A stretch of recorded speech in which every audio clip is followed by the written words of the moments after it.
திருவாரூர் மாவட்டம் முத்துப்பேட்டை அருகே பாதுகாக்கப்பட்ட வேளாண் மண்டலமாக அறிவிக்கப்பட்ட பெருக வாழ்ந்தான் கிராமம் அமைந்துள்ளது. சுமார் 1500க்கும் அதிகமான குடும்பங்கள் வாழும் இந்த கிராமத்தில் விவசாயமே பிரதான தொழிலாக உள்ளது.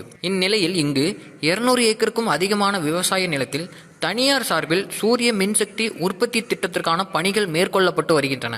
இந்த திட்டத்திற்கு அப்பகுதி பொதுமக்கள் மற்றும் விவசாயிகள் மத்தியில் கடும் எதிர்ப்பு கிளம்பியுள்ளது. பெருக வாழ்ந்தான் பகுதியில் முழுமையான சுற்றுச்சூழல் தாக்க ஆய்வு, வெப்பநிலை மதிப்பீடு, நிலத்தடி நீர் ஆய்வு மற்றும் கிராம சபை ஒப்புதல் என எந்தவித முறையான அனுமதியின்றி இதுபோன்ற திட்டங்கள் முன்னெடுக்கப்படுவதாக விவசாயிகள் குற்றம் சாட்டியுள்ளனர். மேலும் பெருக வாழ்ந்தான் சோலார் திட்ட எதிர்ப்பு குழுவை உருவாக்கி கடந்த 2 மாதங்களாக பல்வேறு வகையில் எதிர்ப்பு தெரிவித்து வருகின்றனர். இந்நிலையில் இந்த போராட்டக் குழு அமைச்சர் TRB ராஜாவை திருமக்கோட்டையில் சந்தித்து சூரிய மின்சக்தி உற்பத்தி திட்டத்திற்கு அனுமதி வழங்கக்கூடாது என கோரி மனு அளித்தனர். மனுவை பெற்றுக்கொண்ட அமைச்சர் இது என் துறை சார்ந்தது இல்லை என கூறியதாக சொல்லப்படுகிறது. தொடர்ந்து போராட்டக் குழுவைச் சேர்ந்த சமரன் இது குறித்து கூறுகையில், விவசாய மேம்பாட்டை தடுக்கின்ற எந்த ஒரு திட்டத்தையும் அனுமதிக்காத வண்ணம் பாதுகாக்கப்பட்ட வேளாண் மண்டல சட்டத்தை திருத்தம் செய்ய வேண்டும் என அரசுக்கு கோரிக்கை விடுத்தார்.